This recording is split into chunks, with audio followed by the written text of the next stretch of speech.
Working as an investigative journalist and activist for close to 20 years, Ryan Dawson has been interviewed on a multitude of major media outlets such as Russia Today and MSNBC. Ryan's work includes documentaries such as The Empire Unmasked and books Welcome to the USSA and The Separation of Business and State. Today, Ryan joins us for a wide-ranging talk including the Zionist role in Israel and America, Donald Trump, the migrant crisis in Europe, and the use of never-ending war as an intentional strategy of destabilization. It's a discussion we think you won't want to miss.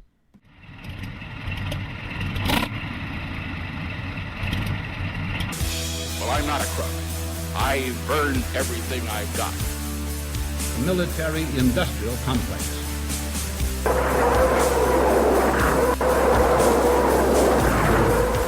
A new world order. But we are here to destroy the control over the industry of other people.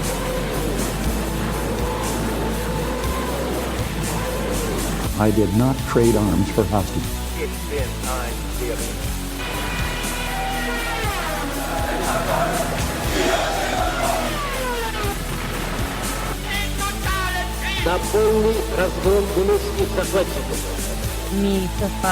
be Myth20c podcast. Hello, welcome to the show. I'm Nick, and I'm joined tonight by Adam and Hank. Hey. And we have a very special guest, Ryan Dawson. How are you, Ryan? Hello. I'm good. Thanks for having me. Why don't you tell the listeners a little bit about yourself for people who are not familiar with your work? Well, I've been an activist for about 20 years. I started small on AOL Hometown, talking mostly about Native American issues, and then the Iraq War and events like 9/11, the Oklahoma City bombing, things like that got me triggered and into more politics, and my media just kept growing to the point where I've become a geopolitical analyst. I've worked for former FBI translator Sybil Edmonds. I've been featured on a lot of television programs, mostly Russia Today, Press TV, Sputnik.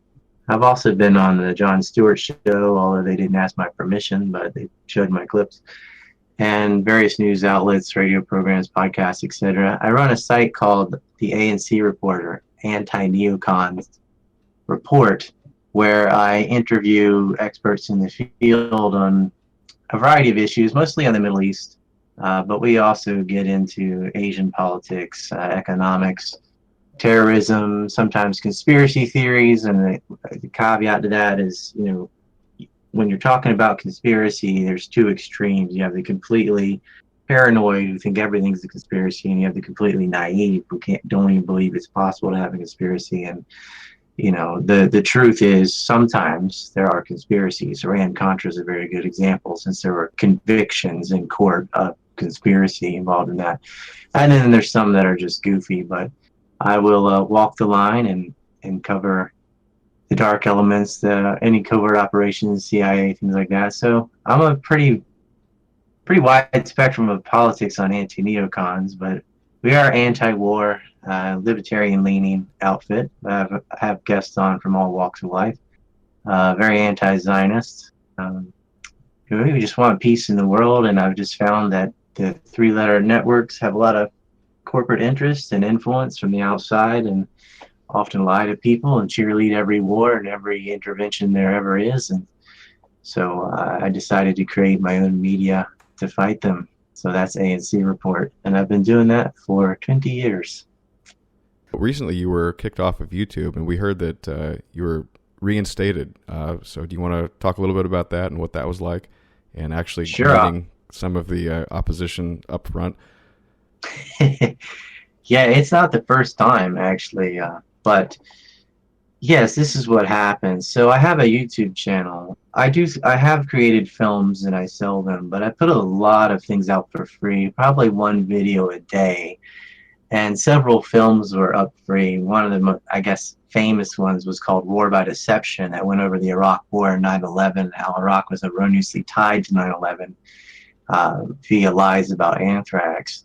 And there was another pretty famous one called Neocolonialism in Africa, which went over transfer pricing and IMF predatory lending and all the shenanigans that happen to a lot of third world countries in Africa. They're not poor because they're dumb or something or lazy. They're poor because they're assaulted from all sides. And so I have some films on there and some films I sell, but mainly my YouTube channel was sort of a daily debunking of the junk that's in the news. And there were thousands of videos on there and tens of thousands of subscribers and tens of millions of views. And that got axed on March 4th, the same day that AIPAC was meeting in DC. Well, they also erased Alison Weir's channel, If America's New, which is a pro-Palestine channel.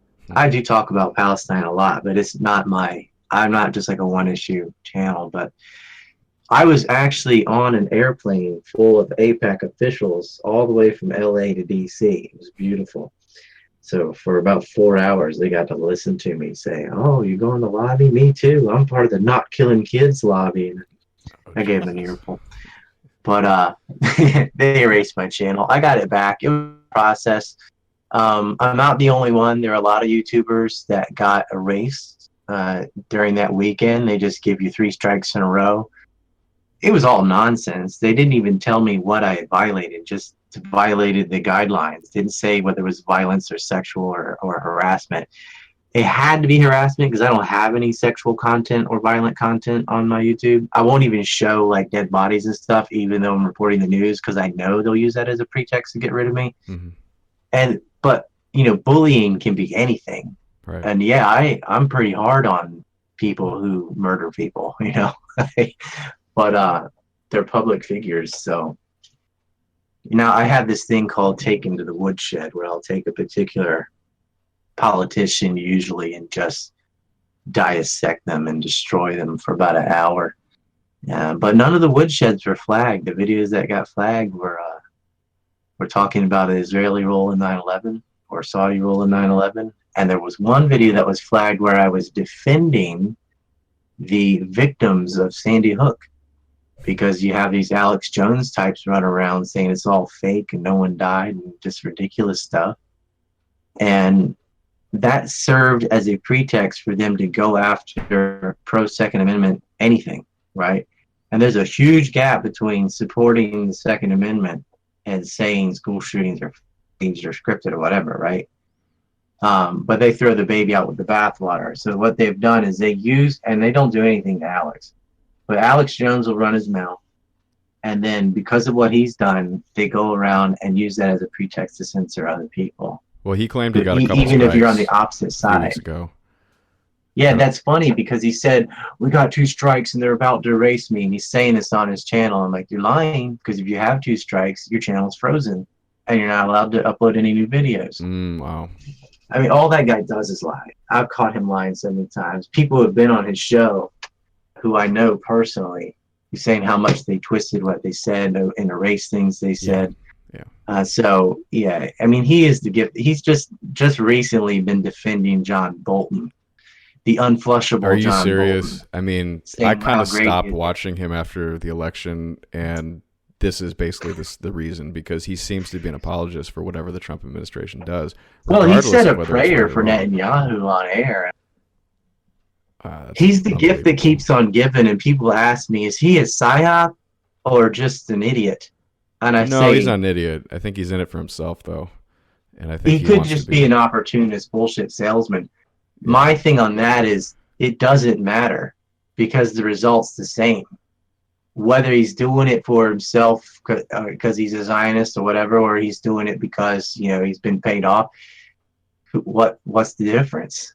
If the result is don't listen to him. I mean, he's the one that said there were earthquake machines and Ebola's going to go airborne and the flicker rate of your light bulbs is going to control your mind, and just all this ridiculous nonsense. And they were releasing bioweapons on 9/11.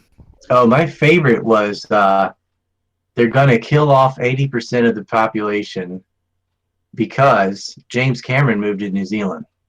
So yeah, James Cameron did move to New Zealand. So what? And then they're like, all the elite, all the Hollywood elite are moving to New Zealand to live in bunkers. They're about to release a bioweapon, right? We'll wipe out 80% of the population. Folks who got the documents, he's just blah, blah, blah, blah. And I mean, he's saying Bill Gates is a eugenicist and stuff, and I'm like, man, Bill Gates, actually, I do a lot of work on Africa, and I actually oppose food aid, and which sounds horrible, but I'll explain why it I don't isn't. think it does. I think you got to get people self-sufficient, in my opinion. But yeah, I'd love. Well, this is the thing. It goes to local warlords and people of that sort. That it's then used. It's used as a mechanism to prop up the local power structures.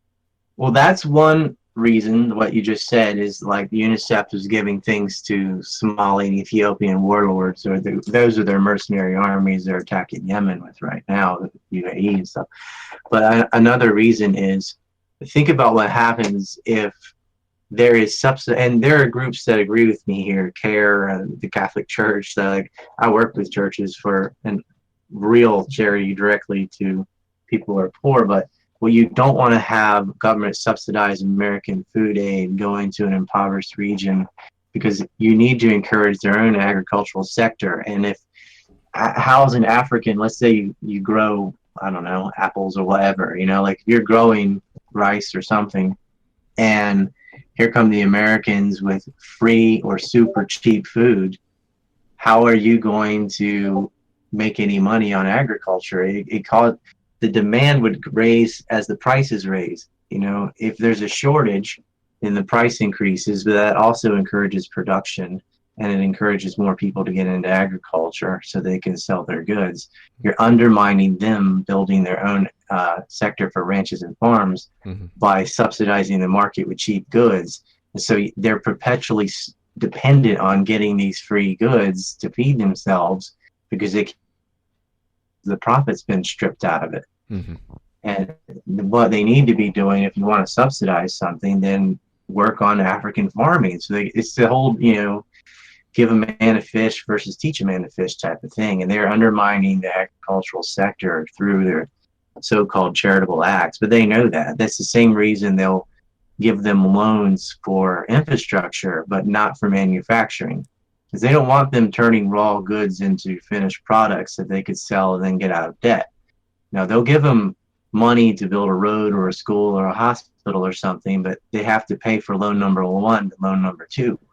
And do you remember you remember about a decade ago, Jeff Sachs, the economist, youngest Harvard professor ever, partly responsible for shock therapy in Russia and other shock therapy economic policies in developing countries. He went on this big we need to give giant amounts of aid to Africa stint until he pivoted to, I think, carbon credits and environmentalism after that. But he got into this big public debate with, I believe, a guy named Easterly, who's another economist, and they were basically arguing about this same topic. And Easterly was basically saying, look, there's no evidence for showing that aid does anything in the long run. And it actually hurts. It's harmful. Yeah, and he's like, look, just look at the evidence. I mean, we understand you're morally, trying to do some good, but you can't run an entire continent that way if it's not effective. You have to be looking at the information, the data. Look at any Indian reservation. The farmer cannot compete. Like, this is the same thing with price controls in Venezuela or something. Like, if you say, oh, you know what, people are poor, so we're just going to make eggs 10 cents or something, right? Well, if you make eggs 10 cents, this is what will happen. The store will sell out of eggs on day 1. The person producing the eggs say, why should I produce eggs if I can only sell them for 10 cents? I'm actually losing money. So they stop making eggs and get into some other business. Now you don't have any eggs and you have a shortage. And that's what happens. I mean, you have to have a production-based economy. Like, at first, the consumer's like, hooray, we can get all these very cheap eggs or cheap bread, cheap water, whatever. But then you're going to run out of it because the people producing it can't make any money to make it. It costs more to raise a chicken and have eggs than you can sell them for. You're not going to make them anymore, right? Speaking of, so you're wiping out your agricultural sector. Now you have to get food aid, right? And you have to get, and what they are doing in Africa, a lot of African nations, they don't actually give them food. What they do is subsidize the food, have the charity go there and sell it cheaply, and then they use the money they make from that to help with other aspects, improving poverty, which that helps in the sense like, okay, the money they made off the food, they're gonna build houses or put some piping down or something with it.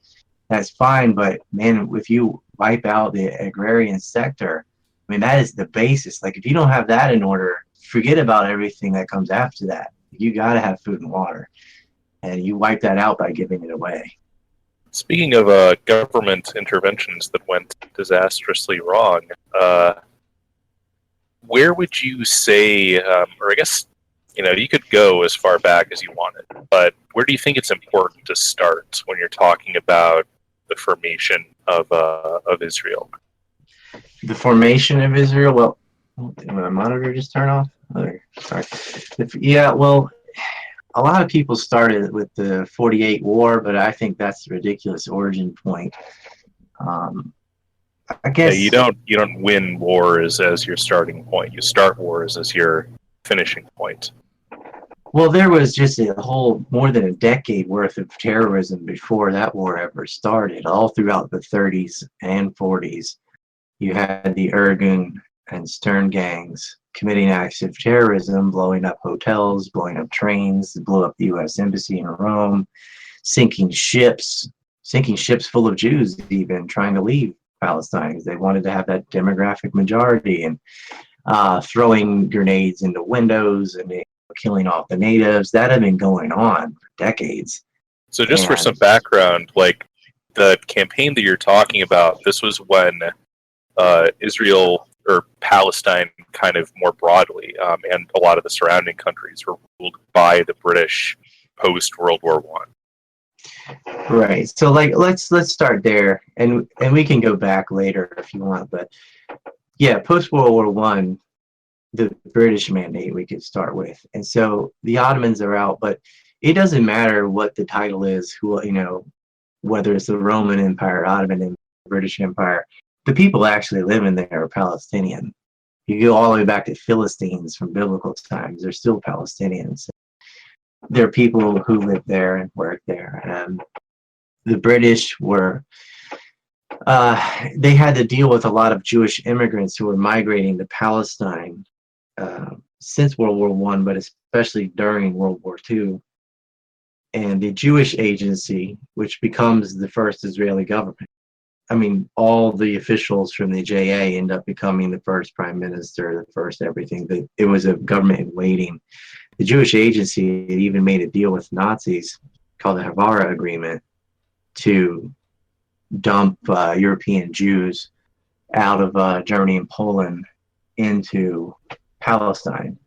And which the Germans thought recently. well, this will give the British a headache, so why not, right? Sorry, I was just going to add, I had learned this recently, but even back in the times of the Romans, when they called that province Judea, 5/6, according to a Jew, 5/6 of the Jewish population had lived outside of that province, or in the surrounding areas, presumably in the Mediterranean somewhere. The origins of that people is very difficult to trace, and maybe you've done a show on this that you want to link to, but there's many people who look to the Khazar theory that they came from like Central Asia. That's a huge rabbit hole. So if you have anything on that, or if you all of the above are like, some Jews are Ashkenazi, some Jews are Hebrew, some Jews are just Europeans that decided to change religion so they could continue to practice usury, and then some Jews are none of the above. They may have started that way, but it's an ethnicity from descent, but it doesn't really follow science. Just as long as your mother's Jewish, you're Jewish. And so no matter how many mixings or whatever, it's like Caitlyn Jenner Jews. You're Jewish because of you self-identify as one. There is no real bloodline.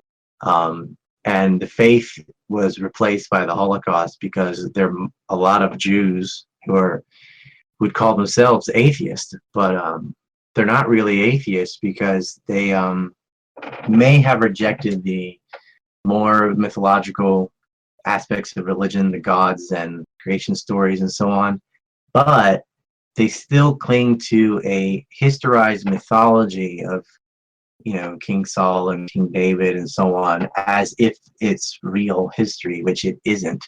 And they use that as a kind of secular pretext, as a land grab. So either God is a real estate agent as one justification for the creation of Israel, and the other one is, oh, we were there a long time ago, and we're just returning there, and thus we got attacked out of the blue for no reason, and we just had to defend ourselves. That's the other aspect of Hasbara, both of which are wrong, but you can't really pin it down. There's no such thing as the Jews. Some people are Jewish because they believe in the Jewish religion. Some people are Jewish because they believe in sort of this ethnic hereditary thing that ignores science. And all of those things are true. So it's just really just a self-identified group. It's a bit like Irish Americans, if you're 1/25th Irish, you're like, I'm Irish. Never been to Ireland or whatever, but suddenly you're Irish because your granddad was or whatever. And or Germans, like you don't speak German, you've never been to Germany, but you just think you're German because your parents are German. Like you're American, but in your mind, you're whatever you say you are. So, can you talk, Ryan, a bit about the communist dimensions to the early days of Zionism? You mentioned, for instance, the Stern Gang earlier, and Abraham Stern fought with the communists in World War II. And in the early days, Haifa, for instance, was called Red Haifa. And obviously this goes back fairly far when you look at people like Moses Hess, who was mentor to Karl Marx and one of the early progenitors of Zionist thinking. Haifa was one of the main port cities where they were sinking lots of ships too.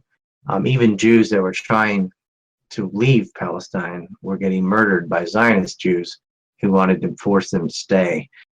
Well, communism, there's a lot of Jewish figures in communism. Karl Marx was an atheist, but he was Jewish, by identity or whatever. And there are a lot of communist leaders that were also Jewish, but that doesn't mean there's going to be monolithic thought about that. There were Zionists who were going to fight that. Communism was a great way to force migration to Palestine, because prior to World War II even starting, with the commies attacking Ukraine and starving 11 million people in Holodomor, they're going to seek refuge if they can. And that's what happened in the Soviet Union. For decades, many Jews migrated to Israel because the conditions in the Soviet Union were so abysmal. But, at the very beginning, they don't want to be communists themselves. It doesn't work. They want other people to be communists. Right, exactly. I mean, and you have, of course, the pivot from when the state of Israel initially was supportive of the USSR, but then when Stalin began to purge Jews, you had the shift to the United States. You had to shift to the United States in large part because of LBJ, too. LBJ was sleeping with an Irgun terrorist. He had a girlfriend, Matilda Krim, who was his neighbor. She was married, too, and so was he, but they were having an affair pretty much openly. He was actually with her during the start of the Six-Day War. He was with her, and the morning the war broke out. The Israelis have been planning that war for many years. It was not, as they claimed, that they were preemptively striking Egypt because Egypt was building up on the border. That doesn't make any sense anyway. Egypt was already at war with Saudi Arabia and Yemen. If they call it Egypt's Vietnam, they were not going to start a second front with the Israelis. Plus, Israel had already shot down Syrian planes, and Syria had a defense pact with Egypt. They used to be one country, even briefly. Egypt and Syria were one entity, and Egypt retained that title all the way until 1971. So Nasser didn't want to fight them. I even talked to Jeff Gates, who was in the war room with the Israelis when the war broke out. And the alarms are going off, and he's saying, don't you think we should go somewhere, go to underground or something? And they just kind of casually look at their watch. No, they knew. They knew they had just blown up the Egyptian Air Force while it was still on the ground.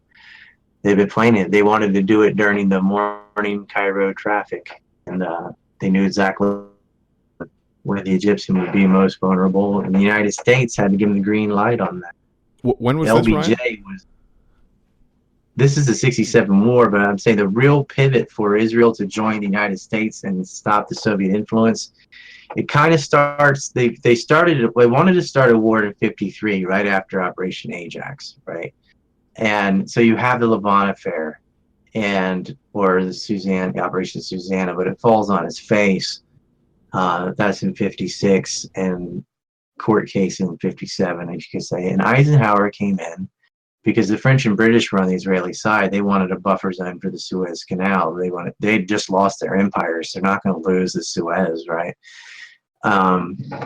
So that's to take a long time to explain. But anyway, suffice it to say, the Americans were actually not on board. Eisenhower sent in UN peacekeepers into Israel to act as the buffer zone, and they were going to be there for 10 years.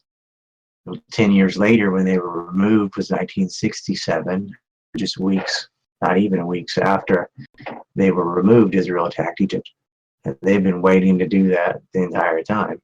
And they just rehashed the same script they had in the 50s, they did in the 60s. So, Yeah, but anyway, the point of that was how deeply entrenched Lyndon Johnson was with the Israelis. He was sleeping with her, and he identified himself. His aunt was Jewish. His aunt was actually a founding member of the Zionist American Council, which Robert Kennedy and John Kennedy were trying to register as a foreign agent. They're called AIPAC now. Right. They were the last president to try and do that, last attorney general to try and do that. Both of them got killed. Ironically, Robert Kennedy's killed on the first anniversary of the 6-Day War, and by a Palestinian, allegedly. Yes.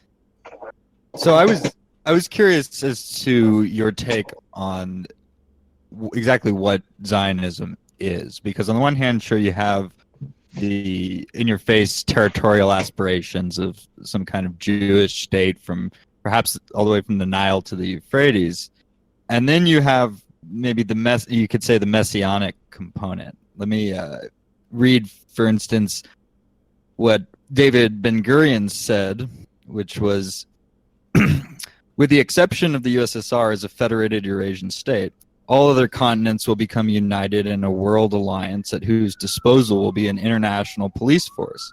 All armies will be abolished and there will be no more wars. In Jerusalem, the United Nations will build a shrine of the prophets to serve the federated union of all continents.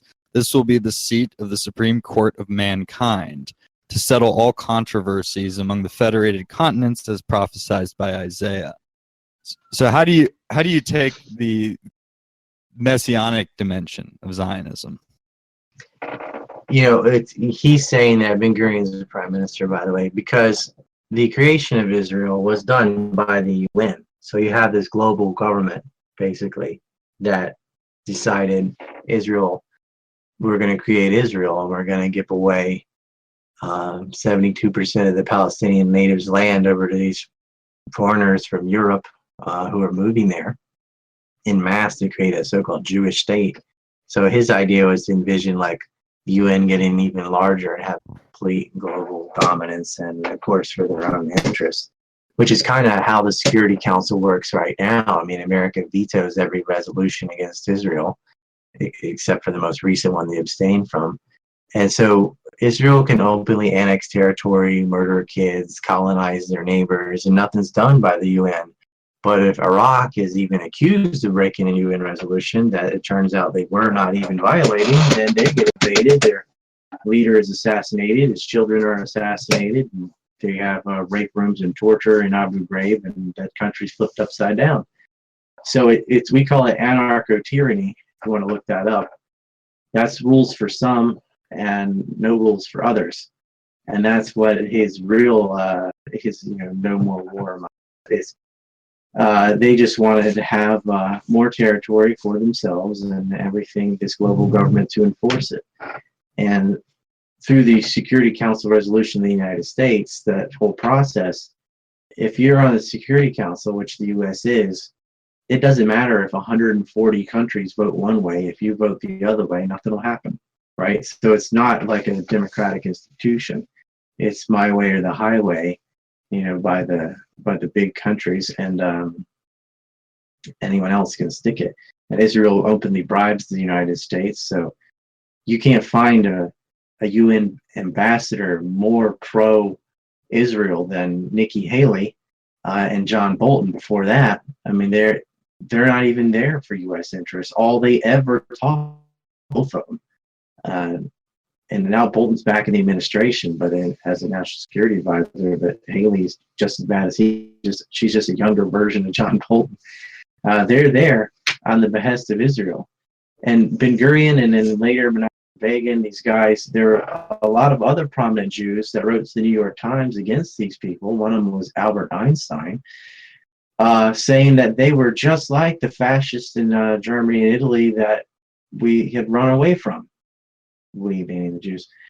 That the Likud party was basically the exact same as Nazis. They were going after people based on ethnicity. They were annexing land, and they were terrorizing people, murdering people, and they didn't want to stand for it. And very few people know that. Albert Einstein and a lot of other prominent Jews, they all signed on this letter, wrote it in the New York Times, called Menachem Begin a terrorist. And he was. I mean, he was part of blowing up the SS Patria, murdered hundreds of people, mostly Jews, also 55 British sailors. They blew up oil tankers. He was part of this thing called the Palmach, which was part of Haganah. There was two branches, a naval branch and a land branch. And this is all before Israel exists, by the way. This was operated by the Jewish Agency, ran the Palmach Haganah groups, which included Stern and Irgun, which were more extreme terrorist wings. And they just went around, blowing up targets and committing acts of terrorism for decades, murdering Palestinians, piles of bodies. I mean, you couldn't tell the difference between a concentration camp photo in Germany and what happened in Palestine with the piles of bodies where they went through villages and murdered people and piled them up in the streets. The difference is one of those atrocities has over 50-something museums in the United States. The other has 0. Yeah, one of the interesting things is to kind of, there's this conceit on both that people like the famous defense attorney Dershowitz, when he wrote his book The Case for Israel, they'll pretend that Israeli history is more or less completely benign, and on the other side you'll have these kind of anti-apologetics that pretend that it's unusually brutal. But I don't think either of those is the case. I mean, to me, it looks exactly like what you would expect to happen if you have a cohesive, high-agency, extremely motivated group of mixture of colonists from different places that are pair-dropped onto a extremely underdeveloped society, and they go through kind of the process of nation formation, nation building. Like, you can see this happen in dozens, everywhere from the United States itself, where, I mean, first you clear the Indians out of the area that you want to expand into, you're ethnically cleansing the loyalists who didn't go along with the revolution.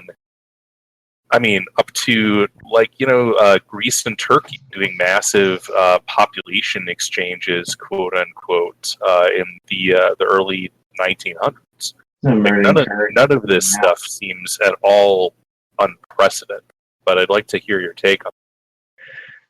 Well, no, I wouldn't claim at all that this is a unique event in history as far as colonization goes. I would disagree with the extremely undeveloped part, because that wasn't the case. They were on par with all the other surrounding areas. They had their own cities and so on. The same with the American Indians is sort of a special case, because over 90% of the deaths were from diseases, and that has to do with geography mainly. I mean, there's a much larger temperate zone going east to west when you're talking about, like, from England to the most eastern part of Russia. And the Americas are very vertical. And so it's not there were no immunities to any of these diseases, and a lot of what the Europeans had. You have to remember that the plagues and different yellow fever and smallpox wiped out about a third of their own populations too, but they had cousin diseases like cowpox because they had cattle. Well, cattle didn't exist in the New World until they were brought over there, and so you're walking into an area with no resistance to all these brand new diseases, and that's what really wiped out about 90% of the population. And there's plenty of machine gun killing and so on as well for hundreds of years. And there were a lot of people who spoke out, like Ben Franklin, saying, why can't we just live together on the same piece of land? Why does it have to be exclusively this ethnicity or another? You also have pretty much 100% condemnation of that the genocide of American Indians was bad and shouldn't have happened. Yeah, it's real easy to condemn things after the fact. Yes, right. I mean, well, there I were think a people lot saying it while it was happening as well, obviously, including presidents. But ultimately, after the Civil War, the railroads went out and merciless ran one, and you had, the Sherman types. That's where the term final solution didn't come from Hitler. It came from William Tecumseh Sherman, who was actually complaining to Grant that because he wouldn't allow him to murder the women and children. Of course, he just did it anyway. But that was where the final solution comes from. And there was no point in that. You're talking about 1860s. There was no reason to go around and kill buffalo or any of that. They were already in California, and they were connecting the lines.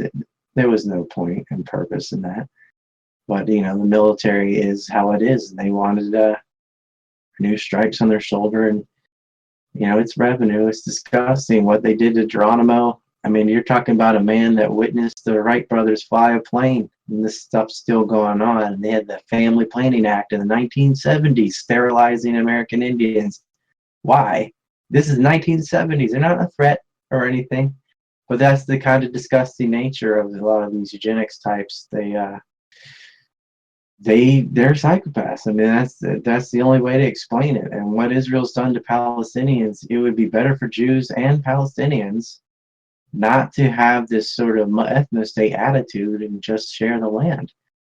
You can't just murder all the Palestinians. What do you think about a partition? There partition? isn't a disease. People don't want to live in the same place. Yeah. Well, they had a partition, and Israel just ignores the demarcation line and continues to annex more territory in the West Bank. So, if you got rid of the South, like, I'm not one of these people that say Israel shouldn't exist or give it all back to Palestinians. I think that's LARPing. It's ridiculous. Israel already exists. They've built a lot of infrastructure and done a lot of work and labor on the land, and it's Israel proper is Israel. But the West Bank isn't, and you cannot demolish the house of private property that you just physically confiscate and demolish and set up a settlement for your race of people. I mean, that's utterly ridiculous. It's a Bantustan, and I wouldn't stand for it. It's racial apartheid. It's worse than racial apartheid. It's not just a segregated, like a black bus and a white bus type of thing. It's a Jewish bus and no bus. Like, you're not even allowed in the settlement if you're anything other than a Jew, actually. And that always leads to disaster. When you have that kind of racist attitude, over time, you piss off all your neighbors and the hammer comes down, which will get you thrown out of nations and stuff, which has happened to Jewish people over and over again in history. And there is nothing that fuels anti-Semitism more than the racist behavior of Israel. I mean, racism begets racism. Well, that's the sort of explicit rationale for the formation of the State of Israel, was that you can only have security as a people if you have a explicitly nationalist state that's looking out for your own interests. Well, if you have a nationalist ethno-state, you can't then invade the neighboring states and continue to take territory and demolish homes and families. You definitely can. They are. Yeah, do that without consequences, and the hammer will come down on Israel. Sure. I mean, you're talking about like the same process of like I want to try to separate kind of the interesting aspects of why they're kind of weak in the certainly in recent history, from kind of like moral claims about the proprietary or the appropriateness of their behavior. Like when you start looking at their origin, specifically like in those kind of formative years that kind of the 20-year span between 1948 and 1960, let's say, like you have basically going from a anti-British insurgency effectively, where they're blowing up trains, attacking embassies, and all the things mentioned, to actually being able to successfully form a state and then leading a coalition of basically all of their neighbors with fairly limited outside support. Like the U.S. wasn't really formally allied with them in like a real stick your neck out way until 1973 or so. Well, the British confiscated guns from Palestinians, but not from Jews. And they had a lot of armaments from Western states. Charlie Winters had smuggled in U.S. bombers to the Israelis for the effort from the war. They had planes, they had bombers, they had a lot of support from the United States. Right. From famously, like had been able to smuggle in lots of, I guess not technically surplus, but discovered, found, salvaged arms from Europe, which didn't really have a good use for them anymore. I have some source well, a lot material of on surplus World War II weapons in the world in the giant black market, because the war is over, and what are we going to do? Toys, and a lot of it ends up in the Eastern Bloc, but some of that went everywhere. It wasn't unique to Israel. Let me try to highlight some of the points that I've got from this book called The War Business. It was written in 1969, and so I just went straight to the index and I found any mention of Israel, and it's just part of the whole world arms market, which is gigantic. So whenever we talk about like a country getting arms, this is really nothing extraordinary. I mean, any nation probably needs to defend itself, so this is not by any means any sort of implication that there's malfeasance, but it's interesting to look at sort of the geopolitics and the alliances involved, because this is in a way a very special state, because a lot of people look at the history behind it, and when you are an ally or an enemy of this country, you either make friends or enemies with a lot of other countries. So what was happening up until the United States officially became kind of like the chief donor and supporter of Israel, as Ryan was pointing out, in the 60s. Prior to that, actually, the United States was giving a lot of arms to the Arab states, and what it was doing to Israel was it was giving it diplomatic recognition, but it was actually selling arms to the Arabs. And that changed in the 60s. But what Israel was doing prior to that was it was getting a lot of arms through indirect means. Funny example, the Swedes, of all people, gave the Israelis 25 P-51 Mustangs, which are North American-made jets, or not jets, they're propeller aircraft from World War II. And then also during that sort of 50s period, they were getting a lot of help from Germany. It was sort of thought of as like a moral debt. I think in actually 1960, Adenauer met with Ben-Gurion and they negotiated a deal where Israel was going to get a delivery of 200 tanks. But these tanks were essentially, I think, American tanks, and officially America did not know about it or condone it, but they ended up having to admit it. And then actually in 1964, in Cairo, they burned down the John F. Kennedy Memorial Library because they found out about the arms going to Israel via Germany, with the sort of understanding that the United States would be okay with it. But we also had direct military support from France and Britain in the war in '56. Right. And so they were sort of acting as colonial sepoys, almost like as proxies. The French connection is kind of interesting because it was actually through the negotiation, or through the, I wouldn't say pressure, but it was through the suggestion of one of the Rothschilds, actually, to get the French to make those deals to the Israelis. And then that actually shifted towards the Arabs later when de Gaulle became more prominent. And they also attempted to assassinate him for that too. Rothschild is on the Israeli money, and they're like Main Street that in every U.S. city has a main street would be Rothschild Road in Israel.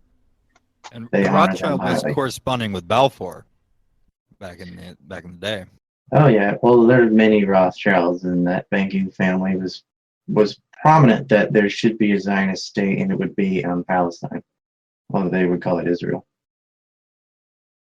So that's the arms race. It flip-flops, but yeah, during the 50s, like I was saying, Eisenhower wasn't so on board. It's from Johnson onward that they decided that Israel would have a quantitative military edge. And a lot of it has to do with fighting the Soviet Union. And what had happened is Nasser, in Egypt, they decided there's this dam called the Aswan Dam, and it produces about 50% of Egypt's electrical capacity. So it was huge, big contracts. Does it dam up the entire Nile? Is that what it does? It's from the Nile, right. Yeah. And they gave the contracts to the Soviets, but they approached the American firms first and got snubbed. So they went with the Soviets, and with Egypt, getting closer and closer economic relations with the Soviets, and threatening that, hey, that Suez Canal could go that other direction, is why you have, in my opinion, why you have the Suez crisis. And even though there was a false flag to generate that, they just ignored that and did it anyway. And then as far as the Lavon affair goes, that Pinhas Lavon apparently was innocent. He was the fall guy. Benjamin Gavili was the architect of that plan, and he's never vilified it as he should be. I guess, you guys won't know. Should I go over what Lavon was? Quickly is a lot of Israeli Jews were bombing Western targets and blaming it on the Egyptians. And one of the bombers, Philip Nathanson, he had a bomb go off prematurely in his jacket before he was going to blow up the movie theater or something. And so they found out who he was and went to his house, and it resulted in figuring out that it wasn't Egyptians, that these are Israeli Jews that were trying to frame Egyptians. Well, we know about the Liberty, of course. Liberty comes later, and like I said, the 67 war is a result of the peacekeeping forces being removed from 57 to 67 there. Once they're gone, then Israel preemptively attacks Egypt, and the Liberty would have been in place to show that yes, Israel hit first, which they admitted doing, but they fall back and go, well, they were amassing forces on the border, so we hadn't hit them first. And that was covered up by Johnson. You mentioned him several times, and I think we know. Yes, that's Lyndon Johnson. He's Johnson's always been a Zionist. His family's Jewish. Like I said, his blood relatives formed the ZOA itself. He's sleeping Argun terrorist, and he said he didn't want to embarrass an ally. But they had him by the short hairs the entire time. After killing Kennedy, Johnson had to do anything Israel wanted, and he did. But he was like that his entire career. He'd also working with a lot of Jewish mafia elements in Dallas. Jacob Rubenstein, which is Jack Ruby, who was working with George White from MK Ultra and the Federal Bureau of Narcotics, right? Who tapped for a lot of this. We were just talking about this in our last few shows. George White was informant killing of James Reagan. I'm glad you guys know about that. It saves me time. Yeah. So just go back to that show, I suppose, and see. Yeah, we've been also. I'm sure you're familiar with the Michael Collins Piper's work. But yeah, I have many conversations with him. Oh, you did before he passed. What's really sad is just before he passed, I did a 3-hour, 40-minute interview with Michael about JFK assassination. And we were going to go over the RFK assassination. But we decided, for whatever reason, let's do it on the anniversary. Let's do it on June 5th. Because it was almost June, and let's just wait and record it and put it out on the RFK anniversary. And of course, Piper died a few days before that. and so we never got to do it.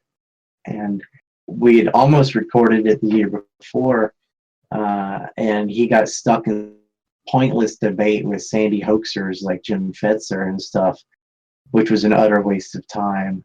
And so I actually got bumped off the schedule because of those idiots, because they were all saying he's afraid to debate us, which was nonsense. I mean, those people are useless.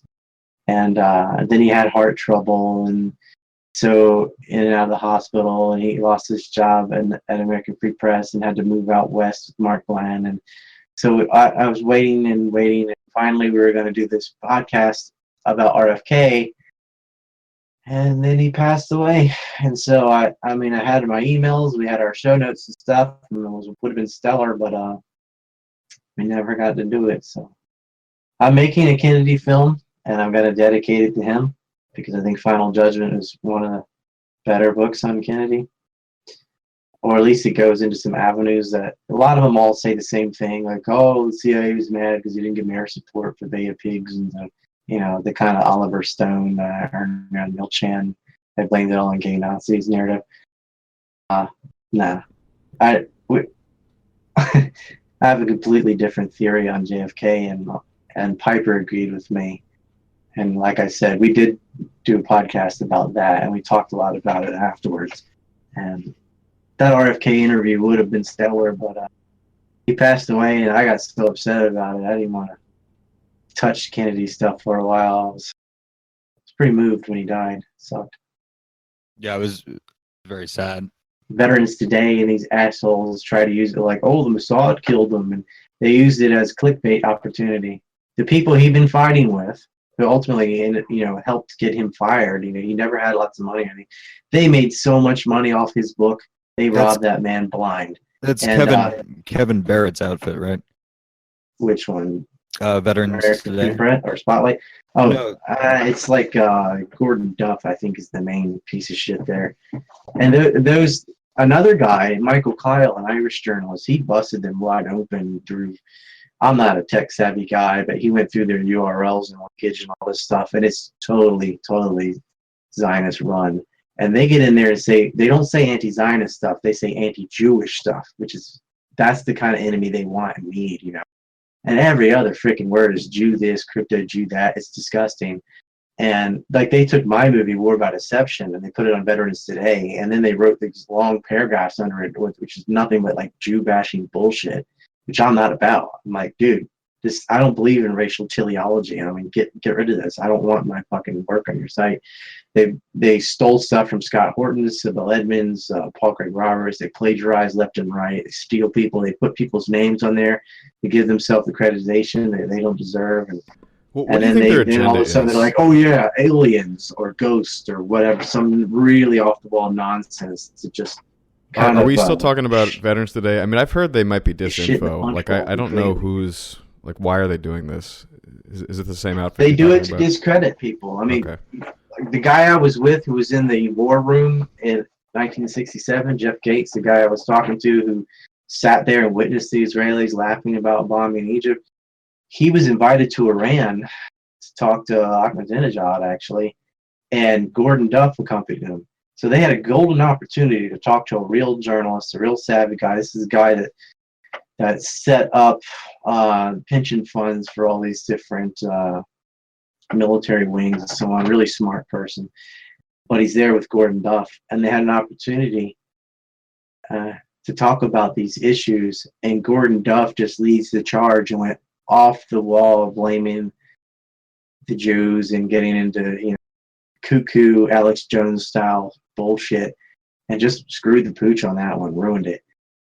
And that was his job, though. I mean, that's what Veterans Today does. Like, they'll pay lip service and they'll say really harsh criticism of Israel, and then 2 articles later they're talking about space aliens or whatever, and they do that on purpose to make it seem like, see, these people are all nuts. It's like a more extreme version of Alex Jones. Like, Alex Jones's propaganda is more damaging, or at least he used to be, because he didn't go so far outside the circle. Mm-hmm. But now, I mean, some of the stuff Jones has said is equally as crazy. I mean, he's talked about interdimensional child molester. Well, it seems like he's reined it in, to be honest. I kind of miss the old Jones where he would actually attack people more. So just like a neocon lackey. Yeah, it's He's basically really Breitbart now. Yeah, basically. But he's a little bit nuts on the gun issue stuff, yeah, I mean, he's just a freaking apologist for all of Trump's worst policies. Jones wanted to nuke North Korea. I remember I have a video about Alex Jones saying we should invade North Korea. There's no military solution to North Korea. It would kill millions of people. They would blow up. It's really bad. It's really bad. It's so bad. So Trump's going to talk to him, right? Yeah. That's a good thing. It is. It is a good thing. That's what needs to happen. Jones is completely against that. But now let's see if he'll be like, yeah, Trump needs to talk to him. He'll just do whatever because he feels like he's got a line with the president or whatever through Roger Stone. And Trump is a Zionist. Alex is a Zionist, so they're aligned like that. Why do you think Trump is a Zionist? Do you think they got dirt on him, or it's just his daughter's married to Jared Kushner? What is Trump doing? I actually made a hour-long documentary called Trump's Zionist Ball and Chain last May. Okay. I mean, think about this. He's a New York real estate tycoon. Right. He's surrounded by their own name, the Holocaust families, the Wilfs and the Kushners and these groups that they basically use the Port Authority of New Jersey and New York at the same way that AIPAC uses Congress. They bribe the governors of New York and New Jersey because that's who appoints the chairmen. And then they use the PA to award themselves way overpraised, lucrative real estate contracts. And then they just use a portion of that money to continue bribing the PA to award them money, and like that in a circle. Just like AIPAC bribes Congress for foreign aid and then spends part of that back on bribing Congress in the future to get more foreign aid in the future. Yeah. So you got all these billionaires out there, and you have to play the game. And marrying into the Kushner's family was an alliance move, like old princes and shit used to do. I believe Jared's father was a bankroller for Trump's property development, if I'm not mistaken. Yeah, Charles Kushner went to jail. I mean, Charles Kushner was involved. He didn't just bribe the Port Authority. He tried to get on the Port Authority himself, and it worked. But then before he could do much with it, though, he was thrown in prison because one of the people he was black was his brother-in-law. He set up a honey trap, paid a prostitute $30,000 to film her encounter with his brother-in-law and sent the tape to his sister. They went to the 2-star motel called the Red Bull Inn, like, way to stay classy. Well, and he was thrown in prison by the fat guy, Christie. Chris Christie. Christie threw him in jail. And Charles was also bribing the governor, Governor Beebe. Remember, New Jersey governor announced that he was gay, and he was sleeping with an Israeli national named Golan Sapel, who Kushner introduced him. He took him to a trip to Israel, introduced him to this guy who becomes his boyfriend immediately. And then he brings Golan back to New Jersey with him, gives him a 6-figure salary, hires him in some BS position for the government, hired his boyfriend, and he was being blackmailed. And Kushner used this as leverage over McGravy to get what he wanted for, baseball, all this other stuff. But what he really wanted to do was he wanted to be appointed chairman of the PA. And he was. And that's when they sold all this property to Larry Silverstein. And that property so happened to be the World Trade Centers. And guess who had like millions of square feet of property across the river in New Jersey of empty offices waiting for tenants, which would, if something happened and the World Trade Centers came down for some reason and all those businesses needed somewhere to go, wouldn't it be helpful if there were a bunch of offices waiting for them across the river owned by none other than Charles Kushner? And that's not hypothetical. That's exactly what happened. What do you make, while we're on the subject of Trump, what do you make of Trump? In 1987, he purchased majority voting stock in Resorts International, which was set up by Alan Dulles and Lansky Syndicate connected people. Mm-hmm. Well, I mean, Trump worked with Tony Salerno as well, like modern, and what's his face, Bob Casey, no, not the Lucchese family, Genovese family syndicate guys. He went to WrestleMania with them. I'm having a brain fart. It's all in my film though. I went all through all this. And what Trump's film is got that, Ryan? mob connections. They used mob to get ready-made concrete from Salerno's syndicate. He had the cocaine running brothers that were running helicopters to Atlantic City. And Trump, he doesn't drink, doesn't do drugs, whatever, but he hired convicted felons to entertain his highest guest at Atlantic City for gambling. So, well, and this is a good opportunity for another segue, which is we're recording today on March of the 24th, and back to subject of Zionism and the Messianic component. March 26th was declared under HW U.S. Education Day in honor of Rebbe Schneerson, the King Lubavitch movement, and he was, of course, a big inspiration for Dr. Baruch Goldstein, who was the one who on Purim, which itself was a day celebrating the mass murder of Persians. On Purim in 1994, he went into the tomb of the patriarchs and shot like 29 Arabs to death and wounded over 100, which has been celebrated every day since then.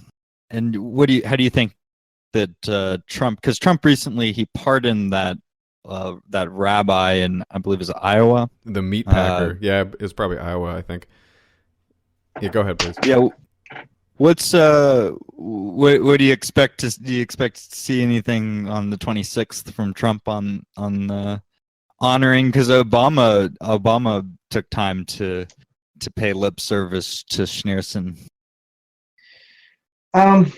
Only if someone tells him to. Trump just does. He's like he does these moves because he's making deals. Like, it doesn't bother him one way or the other. Like, he's Zionist because they have a lot of power in New York, New Jersey, and he wants to climb the ladder. So he's on the team, on the winning side, And he'll do things for expediency. But he's also very anti-Al Qaeda because he is, at the end of the day, an asshole Yankee that lived through 9/11 in New York. And that's why you'll see him, like, as much as the Zionists can push him to move the embassy and do all these kind of window dressing moves, he stopped aiding Al Qaeda in Syria last July. And they did lose territory. Like, ISIS is almost gone. And so this kind of thing, what you're saying, yeah, I'm going to say yes, because this is like a window dressing move. Like, it doesn't really mean anything. It doesn't really do anything. So that seems like on par with the kind of stuff he's been grabbing. I call him Gaffy, grabs ankle for Israel. What do you think about what the deep state is doing to him? A lot of that is some of that information is incorrect, like this war with the FBI and firing McCabe. Like, the FBI's own in-house and like internal investigations are the ones that found him guilty, and that's why he got fired. It wasn't because of Trump. And that's an indictment on McCabe, not the FBI. But CNN and these other groups, they want to make it seem like it's the FBI versus Trump and the CIA versus Trump, and see, everyone hates him. He's a pariah and he's a racist, sexist, homophobic, fill in the blank, ism. But it just isn't so. Like, there's a lot of corruption in the FBI, always has been, and we just finally have a president who will actually enforce the law. You're not allowed to take bribes. You're not allowed to do these things. But at the same time, he replaces them with equally as bad asswipes, so it's not like anything's changing. Yeah, I mean, his job is Herculean. I mean, how do you take on this gigantic bureaucracy when you don't have the authority really to do what Trump is doing, I think, is he's trying. You see him surrounding himself with all the military guys, right? And his idea is to get it away from these courts and crooked judges and into military tribunals. Which, if he can stack the courts enough with that, then he can probably prosecute some of these people and do something about it. But as it is now, you can't take on the deep state because it doesn't matter what lawyer you know if they know the judge, right? Yeah. And just too much damage was done by Obama to fix it in a year.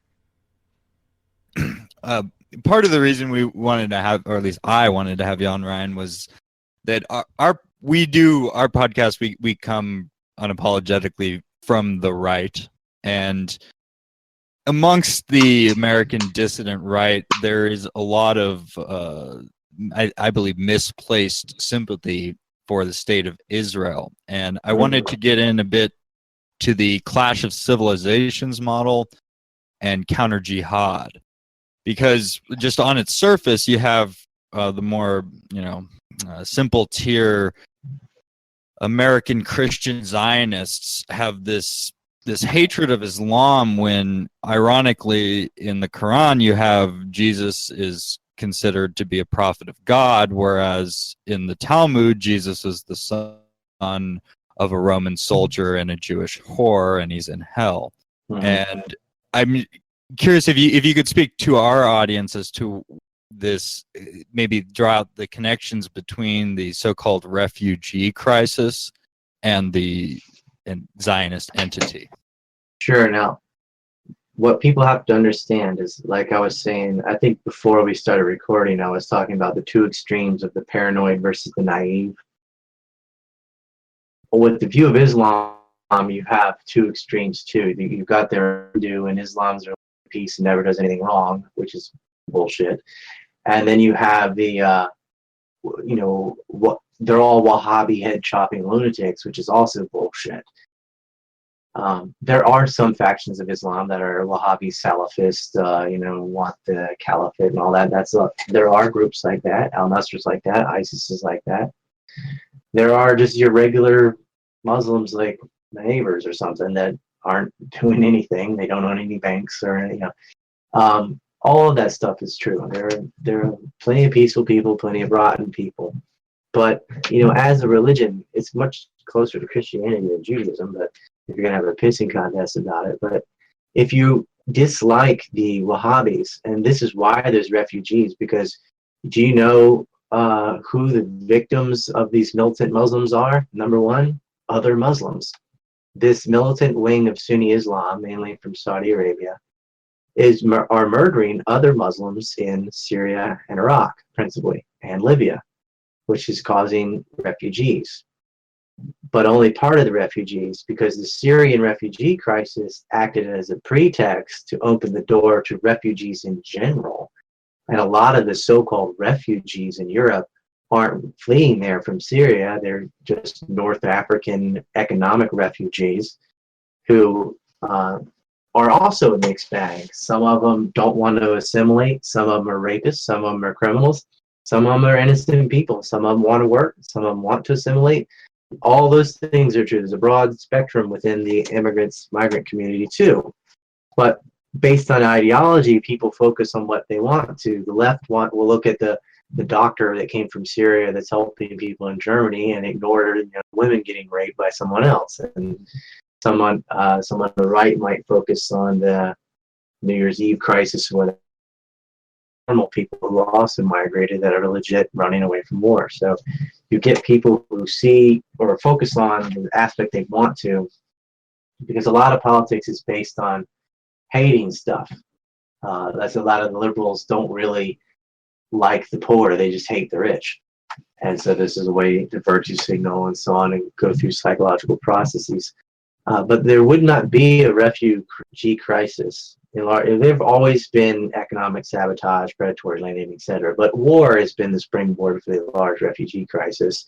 And you also have to put some blames on the European states that have opened the door. I mean, if you don't want ants, don't put sugar on the floor.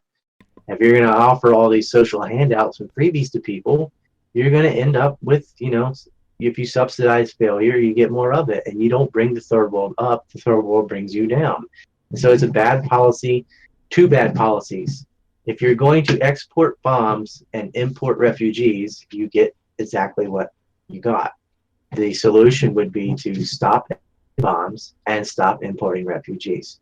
Well, I think the people agree with you. The problem, it seems to be, is that the governments are not representing their people. I think most people in Europe are not in favor of these mass migrations. They might want to send aid, but they don't want their communities disrupted, if not destroyed. This is where the Zionist element comes in. Sure. because there's a certain faction that benefits from all of the above, and they're not taking in any refugees.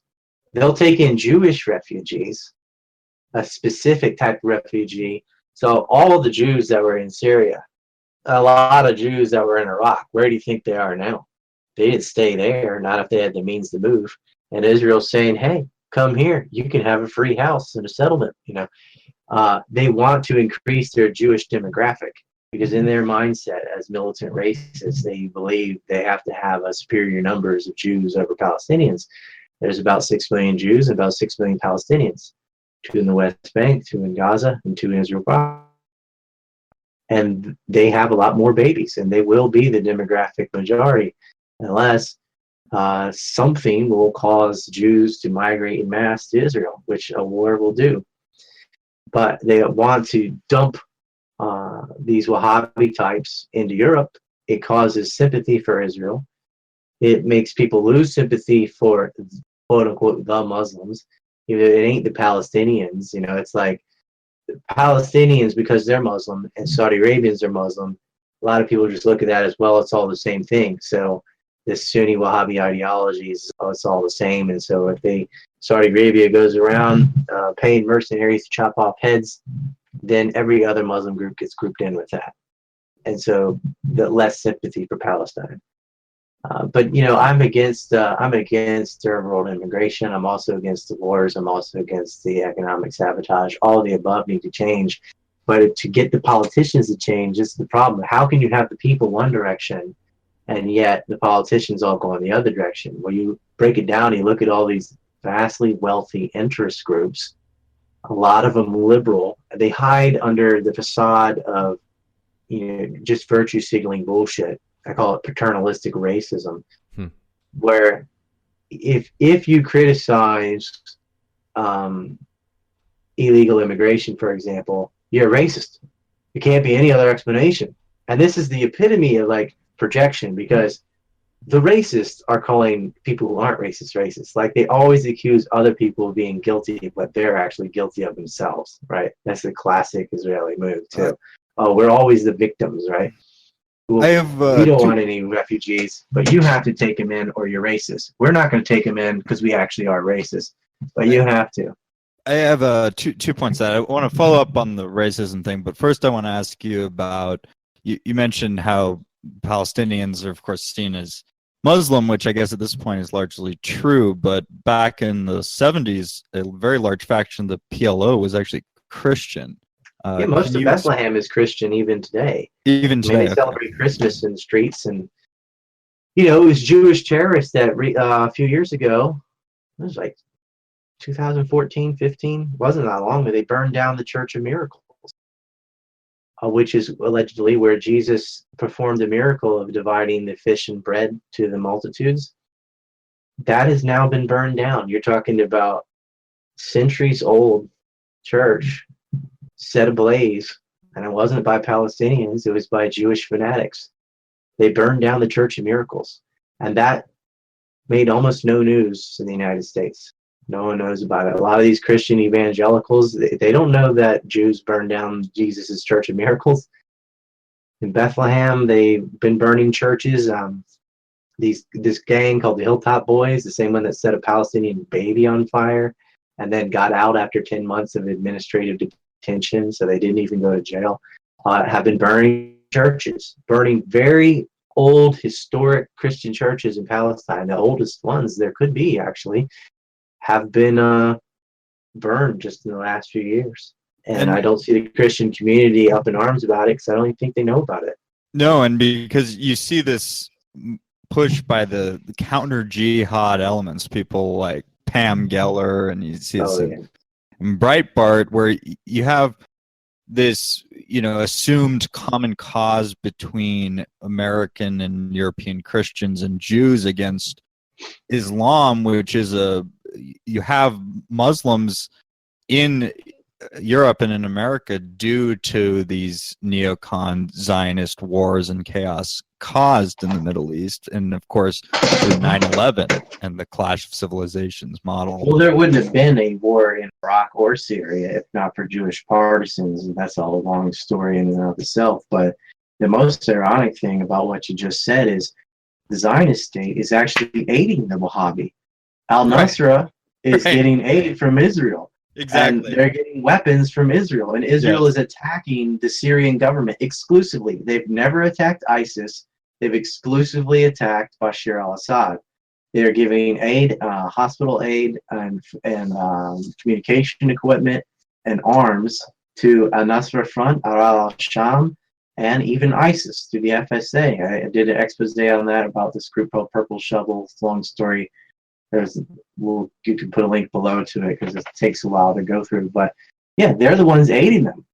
And so they aid the Wahhabi fanatics, the jihadis, yet they attack the secular governments of Syria and Libya and Iraq.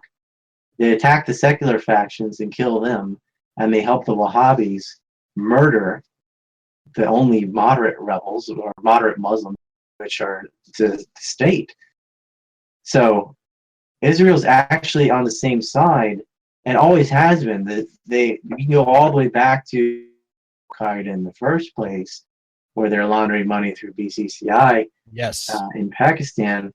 The Saudi Arabian, Israeli governments created a club, which are an alliance of intelligence agencies whose job was to create a data bank of fighters. That's what Al-Qaeda is. Yes, the database, yes. And the database of fighters were a bunch of foreign fighters that flooded into Afghanistan who ended up fighting the Soviets throughout the 80s. And this just didn't go away afterward. And so on both sides of the timeline on 9/11, you have the US, Saudi Arabia, and Israel covertly supporting Al-Qaeda. They did that with the Mujahideen all throughout the 80s, and they're doing that in Syria right now, or at least until last July, and with the CIA, with Israel still doing it. So they're aiding Al-Qaeda before 9/11. They're aiding Al-Qaeda after 9/11. But during 9/11, people want to pretend like there was no relationship between Al-Qaeda and intelligence agencies, but there absolutely was. And of course, as you said in the beginning, I've made long films about that. But that's a part of 9/11. Like when you want to talk about 9/11, you have to basically prove you're not one of these Alex Jones nuts that thinks hijackers are still alive, or a missile at the Pentagon, or holograms, or any of that nonsense. So, yeah, I mean, but I have some serious film and work on 9/11 if people are interested in that. But yeah, absolutely. The Zionists, this is the thing about the quantitative military edge. When they were fighting the Soviet Union, the atheist communists, the American government purposely propped up religious fanatics on all sides. And it didn't matter if it were Zionist Jews or Wahhabi Muslims or whatever. That was a bulwark, a reliable militant faction to fight with the Soviets. Well, they're proxy armies. This is like that's what core aspect. Like this is something that, like the fundamental kind of approach of Israeli foreign policy, for as long as Israel has existed, is that you do a counterbalancing, like classical realpolitik, like realist foreign policy model counterbalancing, where you're trying to make sure that whoever the second biggest power is in your neighborhood is unstable, and there's always like a 40% coalition nipping at their heels that needs you desperately as the swing vote. Like it's also that's basically what Lincoln used to do. Well, it's also what the British did for 300 years or so with continental Europe, where you can find instances of them cooperating with some very unsavory characters, to say the least, in an effort to ensure that the continent wasn't united under the domination of some party that could potentially be inimical to their interests.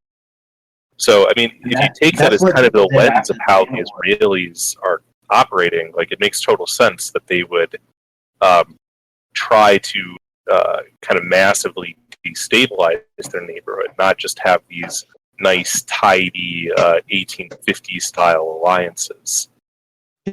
There's an argument between the Brzezinski camp and others about, should we have Arab strongmen or what you want to do in that case is support the minority, like you're saying, that 40%, if you can get that magic number.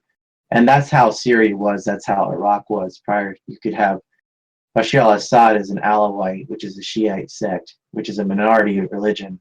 But if you took the Alawites, Shiites, the Christians, the Druze, all these different little sects together to form a bloc, then that is a counterbalance to the Sunni majority. But you always want to have the minority guy as your whipping boy, because he needs you to face up. He's ruling over a country where he's in the minority, right? So he needs your alliance. If you have a Sunni in charge of a Sunni country, he doesn't have to listen to you, right? So if you want your strong man to be obedient, you make sure they're of the minority sect within the nation that they're going to preside over. But, you know, Bashar al-Assad was never supposed to be in there. His brother had a car wreck, and he ended up becoming president, and he had peace and secular government. And they don't want any economic or military threat to rise to challenge the current hegemony of U.S. power. And, you know, and Israel is essential in this. Israel's not alone. They're deeply integrated in the NBC. You know, Lockheed Martin, the biggest welfare queen in history, outside of financial institutions, they got $32.5 billion last year. Their biggest projects, $1.5 trillion for the F-35, are jointly built between the U.S. and Israel in Israel. So, I mean, you can't even separate the MIC in Israel. They're so embedded within it, and it's a smart move to say, look, we know who the military welfare queens are, and we're going to join them, just like Trump joined the Kushners. So we can be on the winning side, and they can't really cut us loose without cutting their own nose, you know. What do you think the motivation of the MIC was back, you know, during the Bush era? I mean, is like, if you accept the 9/11 conspiracy, that there was, you know, U.S. government knowledge of the event, if not planning behind that event, people like, you know, Dick Cheney or Donald Rumsfeld, who are not Jewish, I've always thought that they were sort of motivated by the military aspect. I mean, what is your take on that? The saying Cheney and Rumsfeld is sort of like a loose change tagline. They didn't have anything. Cheney did somewhat, but Rumsfeld was a clueless buffoon. Like the people that lied to get a war going with Iraq and attached 9/11 to Iraq, they weren't oil companies or weapon companies. It was, well, the Weekly Standard was seeded by Lockheed Martin, but like I said, Lockheed Martin itself is so deeply tied with the Israeli state that you can't cut it out. It was Richard Pearl and Douglas Feith and Wormser, and they're all Jewish partisans. They're the ones in the OSP, which was a secret office within an office that cooked up all these lies to go to war in Iraq and topple Saddam Hussein. And so, I mean, Rumsfeld that did that, as much as Israeli partisans. As far as 9/11 goes, same thing. All the property swaps and everything else. The only like non-Jewish person that had anything to do with any of that was when Cheney was given the stand down order for the plane that hit the Pentagon. But Cheney's an interesting history, and it's because this is the same person when he was the defense secretary. In 1994, he's on tape saying the reason that George Bush Sr. didn't go into Iraq and kill Saddam Hussein was because it would create a quagmire, that you'd have all these sectarian sections fly off the country, Kurds in the north, which would threaten the territorial integrity of Turkey, he said, and Shia and Sunni would be going at it, and it'd be a huge quagmire and a mess, and so that's why it was better to leave Saddam in charge. So he's well aware of exactly what was going to happen, but exactly what happened, why dividing Shia, Kurd, and Sunni and having all this sectarian infighting, was the plan. And it was written by an Israeli strategist, Oded Yanon. I was just about to ask you about that. But he advocated for the Greater Israel Project, which I thought was basically taking over the region. But is that a misinterpretation of what he meant? No, Oded Yanon's plan, I have the whole thing highlighted and stuff, was to, they can't just take over, but what they can do is get Arabs to fight each other. And the way they wanted to do that, which is what happened in Lebanon for one of the longest wars in modern times, the Lebanese Civil War. They wanted to have that happen to everyone else, and they said that they could get this in Iraq and then Syria. But Iraq had to be target number one because they're a lot stronger than Syria, and they opposed Israeli interests and supported Hezbollah and so on. So they wanted to have this sectarian infighting by fostering, revenge killings. And you saw this with the British dressed up like Arabs that attacked a wedding, and they even had to take a tank and knock down the wall and get these guys out of the jail because they were pulling off false flags. Even after the Gulf War II, people would pretend to be Sunnis and attack Shia or vice versa, and then get this cyclical like revenge killing ball rolling. And Oded wrote out every killing is good for Israel. And that's what they wanted to happen. They didn't want anyone wanted it to remain a quagmire and have low conflict for indefinitely, small arms conflict for infinity. Perpetual conflict is perpetual profit. And the more they fight with each other means they can't rise. We're in the middle of a war. You're not advancing anything. You're bleeding your economy, you're bleeding your men, you're losing your resources. And so that was the goal.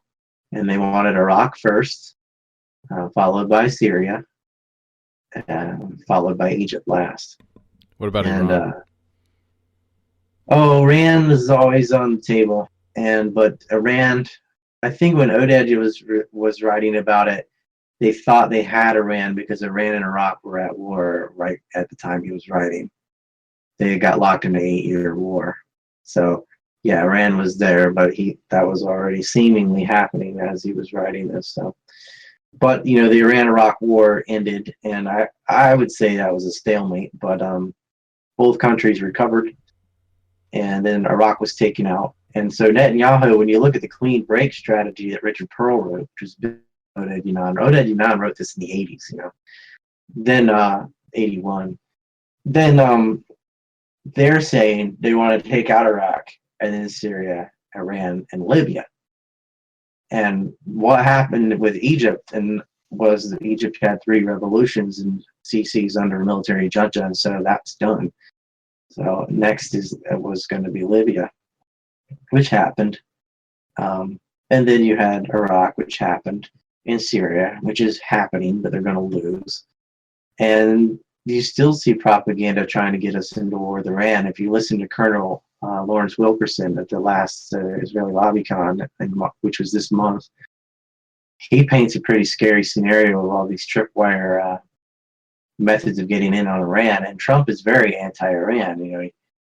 Sort of. He says he wanted to get rid of the Iran deal, but what he did is he just sent to Congress for them to deal with, so they'll get the blame instead of him. But really, he can't tear up the Iran deal because the Iran deal isn't really with the United States, it's with Europe and Asia. And with the fiasco in Ukraine and Fukushima in Japan, they need that oil and gas from Iran, and they're not going to put sanctions on Iran just because that's what Israel wants. And so even if the U.S. freezes assets and does no business with Iran whatsoever, they never really were in the first place, and Iran will continue to do business with Europe and Asia, and nothing will really change. So it's a safe thing for Trump to talk shit about because the U.S. really doesn't have anything anyway.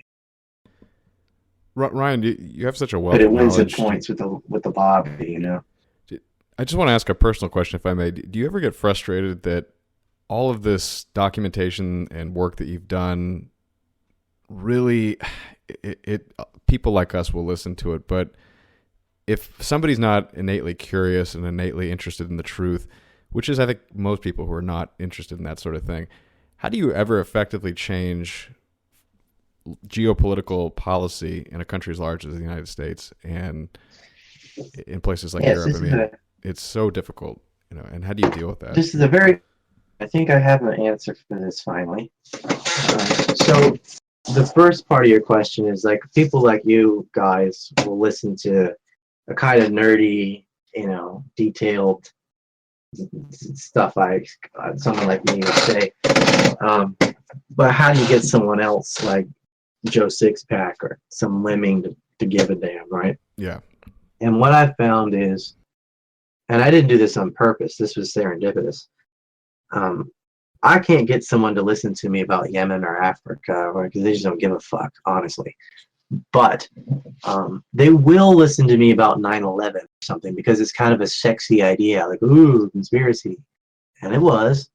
So if I can catch somebody, that's the initial thing is they saw War by Deception, which I think that's what Nick first saw, or whatever. Anybody, even intelligent people, same thing. I grab them with something like that. And then they see, like, I won't talk about 9/11 without also talking about Iraq. Like, if you watch War by Deception, you're going to get forced to hear about the OSP and all this other stuff too, right? And the anthrax and so on. And you see how it bleeds together, because greater crime was killing 5,000 Americans in Iraq and probably 1 million Iraqis. That was a lot worse than 3,000 in New York and DC. And so then they get into that and go, huh, well, why'd that happen? And then they see the Israeli role, the Saudi role. Well, what else are they doing? And that's the kind of, well, if you can get a foothold, then a pretty large portion of the people that might start with conspiracy stuff or kind of sexy issues, I have the same thing in Japan, like, oh, why do they do X? They'll start there and then they don't leave. They go, huh, and they keep reading and learning more, and it becomes interesting once you're initiated. But you can't just like dump it on someone because it's too many terms and people, whatever. So you kind of have to start with some sort of gotcha interesting topic, whether it's 9/11 or Oklahoma City bombing or something. And there are plenty of these things that are like, wow, they really fucked people here, or the Liberty or something like that. And then you can talk about the rest of it. But you got to kind of open up with one of those cool or whatever political topics, conspiracy stuff. That's one way. Not everyone. Some people are just, immoral. Some people, you could appeal to their religion or party politics. So I could bash the shit out of the Bush administration on the Iraq war, and maybe some liberals would listen to me. Or I could bash the hell out of Obama over Benghazi and Libya, and maybe some conservatives would listen to me. And then I say, by the way, they all kind of act like this. Left is a little bit worse, but it's, or just their pocketbook. I mean, people are directly affected by the amount of money that goes into this stuff. You're spending $11 million a day. That's right. To Israel. And that could go to your own states, when you have a bridge falling down in Florida or beach erosion in North Carolina. But I would add in the military budget to that. I mean, because the entire military, I just did a tweet, not that anybody follows me that much on Twitter, but it's like our military is used to police other countries' borders, not ours. And our police are trained by Israelis. Yeah. Like, here's how you do crowd control. We've been doing apartheid for decades. The distant right is clown world. I mean, if we're not living in that, I don't know when we were. I mean, it's insane. This country is the largest military in history. And it's used by a foreign nation for its own. And military spending, they always act like, oh, we got to protect our boys. Like, one, they're not boys. And two, that spending is not going to the salaries of soldiers. It's the mechanical side. Once the military was mechanized, it opened the door for this massive, overly priced industry. And it's not like paying more makes it stronger. It just makes it more expensive. And it's the same strength it was anyway. And we have a bloated military budget because it's one of these things like the environment or health. It's one of these things that people are just like, oh, yeah, I support defense. Like, why not? Oh, I support the environment. Well, who doesn't? But you're not actually supporting defense or the environment or health just because that's the title. All you're doing is aggrandizing a lot of corporate welfare on nonsense. I mean, just look up the Bradley fighting vehicle. If you want to see $11 billion flushed down the toilet, that's what they did. Or the F-35, which I call Bradley with wings. There's a chapter in my book. I wrote a book called The Separation of Business and State. There's an audio book, and sometimes I just play the chapter on the Defense Department for people because it just goes over all these examples of military waste, and it is astounding. And it's just useless. And that money could have been used or just never taxed in the first place would be my idea. But that money, since they taxed it could have been used on infrastructure, all anything better than building toys that don't even work. No, that's right. I knew a Endanger guy. our soldiers. Like they built the Bradley with aluminum walls because of the aluminum lobby, and bullets would zip right through that. Like it's dangerous. It's not supporting our troops. It actually does the opposite. And you're talking about a giant mega Goliath type umbrella corporation that wants to kill people. I mean, it needs conflicts in order to justify more into military spending. And if the Cold War is over, we'll start the war on terrorism, which can never be won.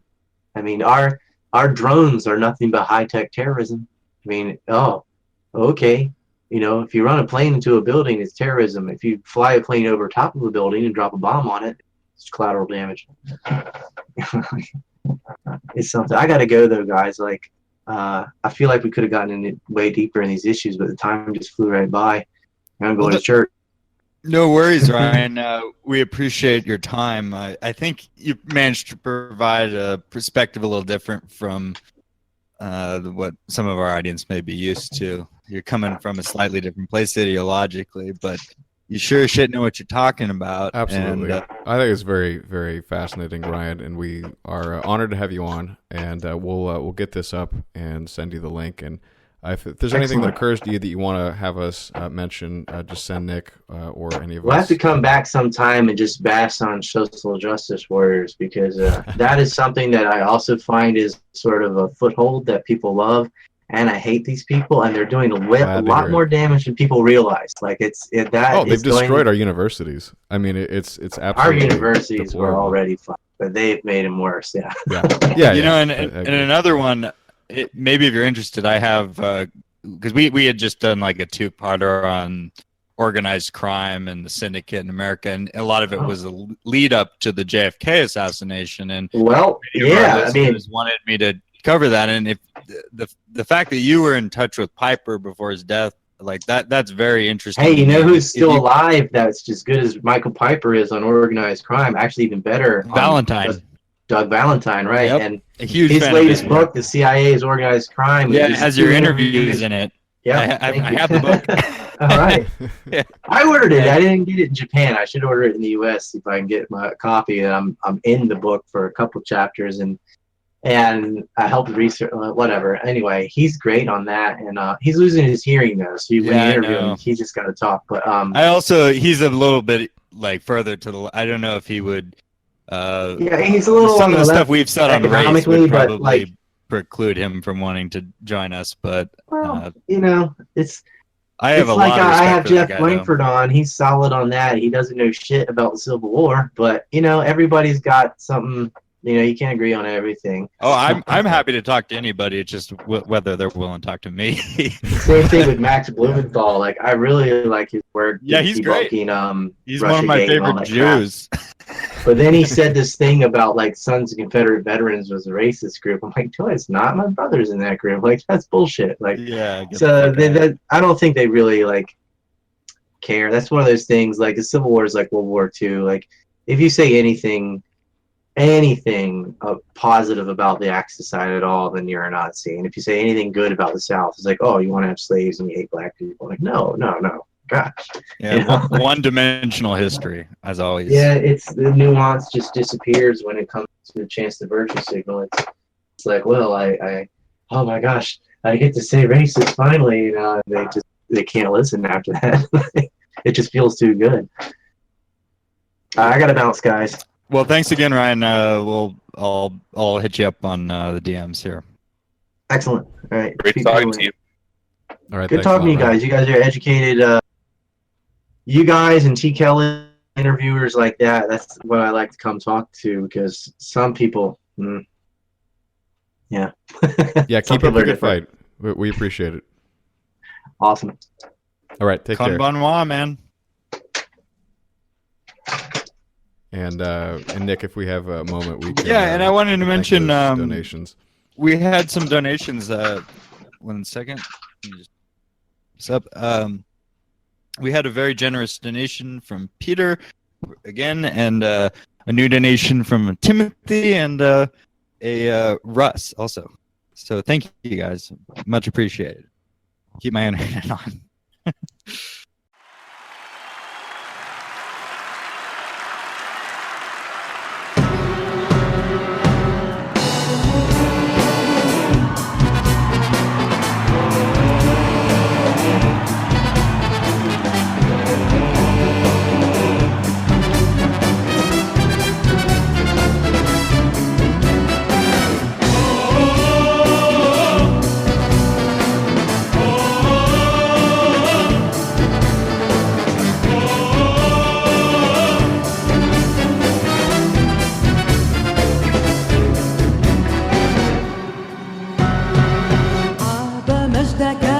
المذلة والهزائم حينما هب الجنوب لكي يقاوم.